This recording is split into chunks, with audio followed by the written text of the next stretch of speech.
So we're going to go over 11.3 homework, and then we're going to do the 11.4 note so that you have the instructions. So for this is the homework. This is number 8 from your book. Remember, you always start with the given. So you want to not only mark it in your picture, but also write it. So here we go. AD is congruent to CD. A lot of people are missing this angle. Make sure you draw it out or trace it out. So go from A to D to B. Here's A, here's D, and here's B. So that's this angle down there.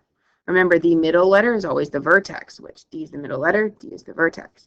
That angle is congruent to angle CDB. C to D to B, that is,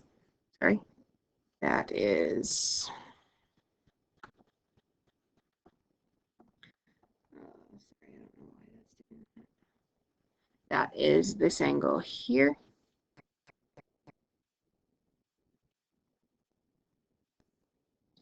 So those are both givens. So what do we do when we're done with both givens? We don't have enough information right now. We have one S and one A. That's not enough. Remember, we always look for vertical angles, reflexive, and sometimes right angles. So that's why I've written for my next step is BD is congruent to BD, reflexive. Now if I look at the triangle, remember it's nice to look at just one sometimes. You can see I have two S's. And that third angle is between both, called included. So I know I'm done, and the triangles are congruent by SAS. So I wrote my final statement, triangles are congruent by SAS. Pretty straightforward. There's two givens, and then you do reflexive, and you're pretty much done. The next homework question, it says PQ is congruent to QR, which is congruent to RS, congruent to SP. Notice all four of them are the same. We currently have two S's. That's really nice that they gave us two S's. What do we do now, though? We look for vertical angles, reflexive, and sometimes right angles. So after the given, I notice reflexive. Side PR is congruent to side PR, reflexive. Then I'm done. Look what I have. If I cover up a triangle, I have three S's. So the triangles are congruent. Oops, sorry. The triangles are congruent by SSS. And that's all you have to do for that proof. The next one, we have given that angle K is congruent to angle L. We have KH is congruent to LH. So that's all given. Again, we have an angle and a side to begin with. Once you're done with both givens, you look for vertical angles, reflexive, and sometimes right angles, which we have vertical. So these are vertical. The question is, how do I write that? Well, you can put a little 1 and a 2 there and say 1 congruent to 2. Or you can just give it 3 letters. So you'll notice I've said angle GHK congruent to angle JHL. Those are congruent by vertical. Just don't say angle H congruent to H because it's actually 2 different angles. So give it a 1 and a 2 or use 3 letters. Now look what I have. If you cover up one triangle, you can see you have 2 pairs of angles with a side in the middle. So you're done. The triangles are congruent by ASA. That is the third proof. The last question in your homework is this. We have this logo. It says that AB bisects an angle. So I need to take this angle and cut it into 2 parts. So look at angle CAD, cut that into 2 parts. So that means this angle is congruent to this angle. We've also been given side AC is congruent to side AD. That's currently an angle and a side. Notice we also have reflexive. So now we have 2 S's with an A in the middle. Can the designer prove that the triangles are congruent? Yes. Then you can write because AB is reflexive, they now have 2 sides in common with an angle in the middle. Okay, that is your homework. And again, that's already turned in before class starts, so we're ready to start the notes for today. Your homework is going to be to finish the notes that we don't get through. So that is going to be question D and G. D is in dog, G is in George. Those are the 2 homework questions you're going to do from this note packet because we're not going to get to them. So the notes are called coordinate proofs. We've done all kinds of proofs, but these are coordinate proofs, which means they're going to be on the coordinate grid, the XY axis. That's what makes them a coordinate proof. So just to begin, number one, what are the 5 ways to prove triangles are congruent? We know these. We have side, side, side. That's one way. Side, angle, side. The reverse of that, angle, side, angle. 2 angles with the side not in the middle, so you could put that on either side that you want. I'll put it here. And finally, HL. The next question, what are the distance, midpoint, and slope formulas? Now, those don't really have anything to do with proof, except for we are going to use the distance formula several times. So let's go over the distance formula. Remember, for distance, we've been using the Pythagorean theorem. So if I have 2 points, doesn't matter where they are, what we're going to do is we're going to find the x distance between them and the y distance between them. Let's say this is 7 and this is 3. If we draw that out and make a right triangle, we can find what we call side C. The Pythagorean theorem states that 7 squared plus 3 squared equals C squared. And that will help us find this length, which is what we're actually trying to find, the distance between 2 points. So let's solve this for C, which is the number we're trying to find. 7 squared is 49. 3 squared is 9. Add those up, that gives me 58. And then I take the square root of both sides. So I have root 58. That is the distance. This distance is root 50. I just found how far it is from this point to this point. I just found the distance, and this is how you do that. Make sure you go over that, watch it again if you need to, but we'll do it again in some questions. I don't believe we're going to be using midpoint much, so we'll skip over that. And let's talk about slope real quick. Remember slopes. The slope formula is the rise, which is the y direction, over the run. Which kind of leads us into question 3. How can you determine if 2 lines are parallel given a graph? Just a quick reminder on parallel. Parallel slopes are the same. So if 2 lines are parallel, their slopes might be 2 over 3 and 2 over 3. And you can find the slope by doing this formula if you need it. Perpendicular slopes might come in handy. Perpendicular slopes are opposite reciprocals. So if one slope is 2/3, remember opposite, one is positive, one is negative. And reciprocal, you flip it. So 3 over 2. That may come in handy. The main thing you're going to use is distance, but slope may come in handy in some coordinate proofs. Okay. Because for instance, if I know this slope and this slope, if this is 2/3 and this is -3/2, what have I just figured out? That they're perpendicular, which would mean I have a right angle, and maybe I will use HL. So that's how this could come into play. Let's look at, we're going to skip A. Let's look at B. Go ahead and make your 2 problems. Don't write given yet.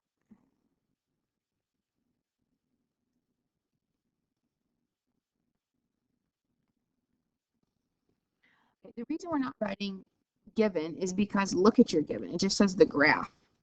If it just says the graph, you don't really need to write that because that's not a specific piece of information. It's not really an angle or side. It's just saying, hey, look at the picture. Here's the problem you've been given. Our goal is to prove triangles are congruent. So again, by SSS, SAS, one of those types of things. So right off the bat, we might not know what to start with, but there is something you should notice in this problem. It doesn't have vertical angles, but it does have reflexive. So mark side AC and write AC congruent to AC reflexive.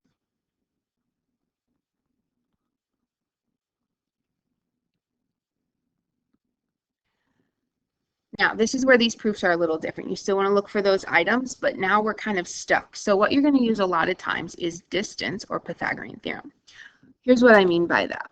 If I know the distance of this side, and I know the distance of this side, if this distance is 3 and this distance is 3, well, those are congruent, right? So that's another pair of s's. So that's kind of what we're going to work towards, but unfortunately, it takes a minute to figure out how long or what the distance is. So let's work on this together, and off to the side, you always have to show your work. So please write distance of BC, and we'll find that together.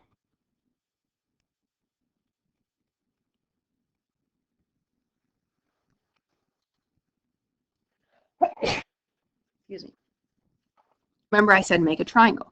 If I make a little triangle out of this, I'm going to count my x distance. That's this up here. This is the x distance, how far apart they are. 1, 2, 3, 4. And the y distance, 1.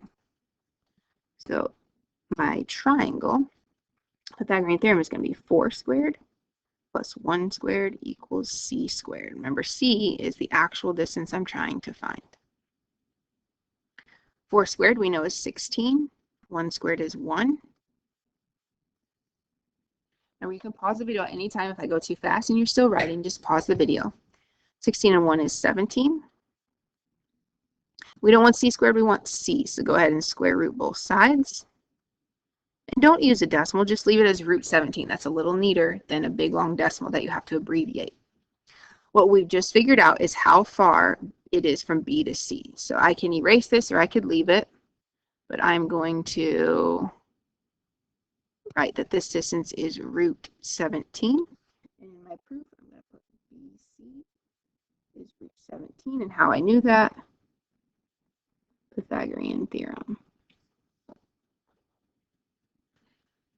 Now I'm going to do the same thing. So I'm going to put it in the same step, and I'm going to figure out how far it is from A to D. I can put it in the same step because I'm going to do Pythagorean theorem again.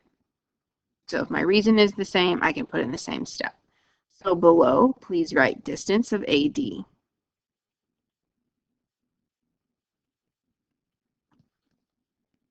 We're going to do the same thing. We're going to make a right triangle and do Pythagorean theorem. So count your x distance, count your y distance. Write out the Pythagorean theorem. 4 squared plus 1 squared equals c squared. Now, if this matches what you just did, you do not have to redo every step. You have to do the first step, and then you can go ahead and just write what you know c is going to be. So this is the minimum amount of work that I need. I need all of this first one. Then I need it, you notice it starts the same, and then the final piece, which is going to match that. If you want to do all of it, feel free. So the distance from A to D is also root 17. So I'm going to put it in my picture, and I'm going to mark it in my proof.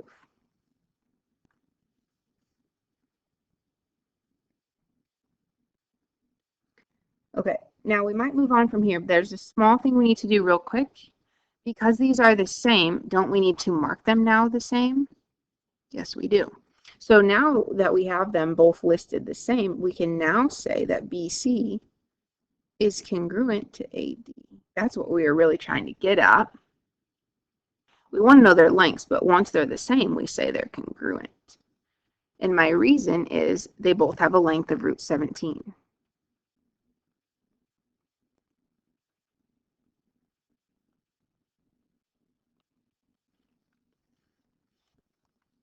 Okay, so look at my proof now. I have 2 pairs of sides. So what's left is going to be, I need to find the distance of DC and AB. If those match, it's going to turn out a little bit like that. Now you'll have a different number because I doubt they're root 17, but our work is going to look the same. So if you want to pause the video and try it on your own, you can. Let's start with distance of AB. I'm going to do it over here. Distance of AB. You have to have your work, or else you're not going to get points. So make a right triangle. Count the x distance. That's 2. Count the y distance. They're 4 apart. So let's do Pythagorean theorem. 2 squared plus 4 squared equals c squared.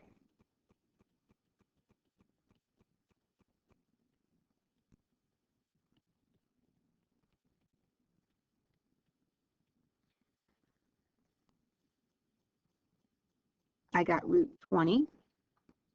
Now, this isn't a big deal, but root 20 can be simplified. Remember, 20 is 4 times 5, which is 2 root 5. Please don't put a decimal, just leave it like this. You'll miss a few if you put a decimal every time.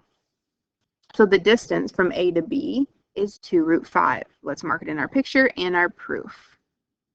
I'm going to erase this. This is 2 root 5. That's the distance. And I'm going to write it over here. AB equals 2 root 5. How did I know that? I did the Pythagorean theorem. Okay, please do the same thing for CD. Below, find the distance from C to D.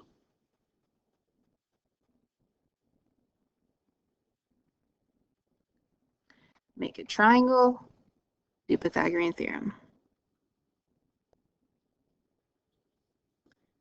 The x distance is 2, the y distance is 4. You can pause anytime you want. 2 squared plus 4 squared equals c squared.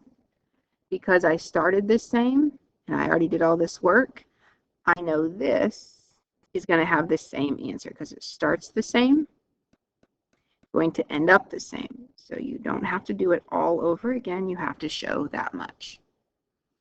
So 2 root 5 is the distance of CD.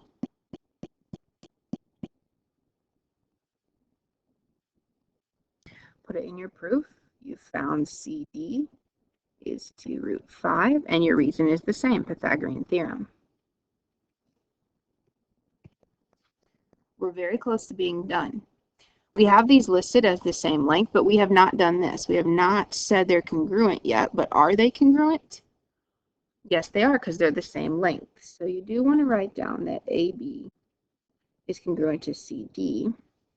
And the reason you know is they both have a length of 2 root 5.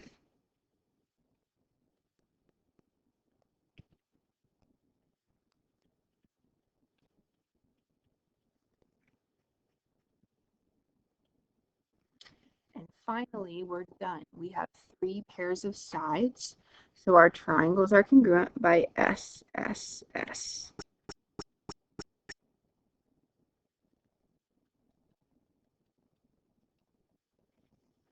Okay, that took a bit, but each problem is going to be a lot like that. If you have 2 triangles, you can always find side lengths, and that will give you the S's that you need. Hopefully there's reflexive or vertical for you to look at also. Okay, let's do question E.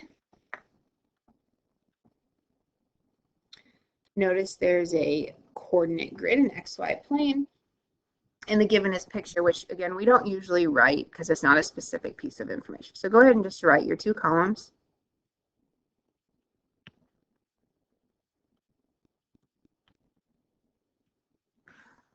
Okay, let's go ahead and get started. Do you notice vertical, reflexive, or a right angle? I do. I notice vertical. So let's put a little 1 here and a 2 there. Mark those congruent. 2 vertical. Some people put angle 1 congruent to 2, but there's never a 1 or 2 in their picture, so that doesn't count. Make sure if you're going to talk about a specific angle that it's in your picture. So currently we have a pair of angles in common. That's not enough. We need 3 sides, 2 angles, sides. We need a lot more things. So there's really nothing else we can pick out except for to find the lengths of sides. Now let's find this side and this side because those are around the angle. That would be 2 S's with an A. So we're going to have to do that for both sides. So we're going to have to find these 4 sides, kind of like the last proof. You're going to find distance 4 times. So let's go ahead and do distance of QT.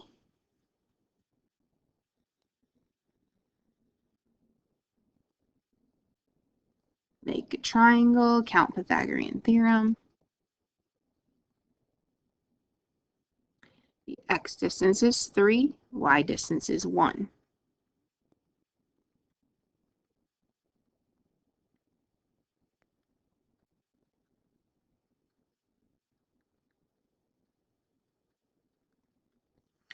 So I know from Q to T is root 10. So in my proof, I'm going to put QT equals root 10. And I knew that because I just did the Pythagorean theorem. Now I'm going to do the distance again for a side over here that I think matches that. What do you think matches that? TS or TR? I'm thinking TS matches that. So I'm going to do distance of TS next.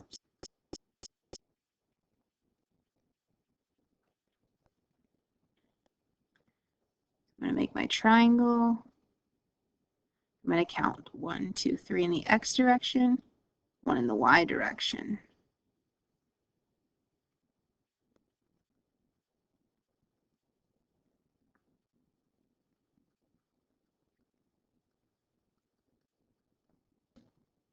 Oops, I did the whole thing again. I know it matches, but I get root 10. So that's TS equals root 10. I put in the same line because it has the same reason. As soon as you get the same distance, make sure you say that those two sides are congruent. Both have a distance of root 10.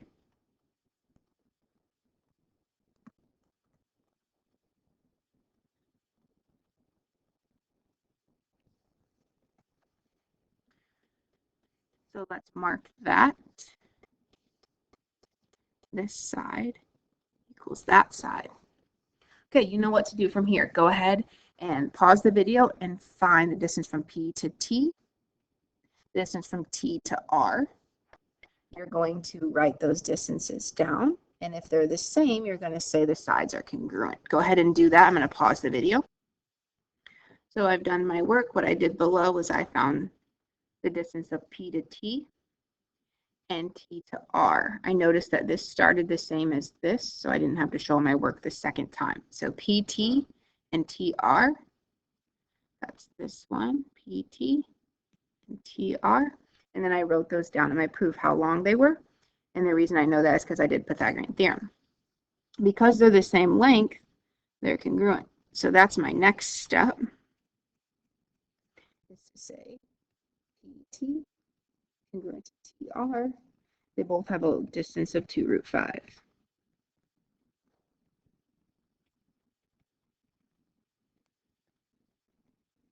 Now we are pretty much done. We have 2 S's with an A in the middle. So the triangles are congruent.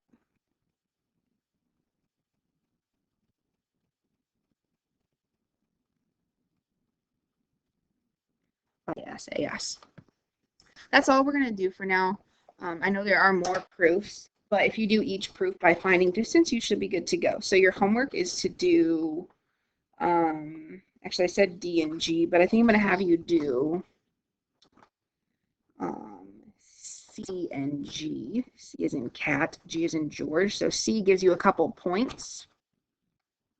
So plot those points and then do your proof from there. So find the distances, whatever you have, and then do G. Try your best on these. We will go over questions at the next Google Meet, or you can email me them anytime.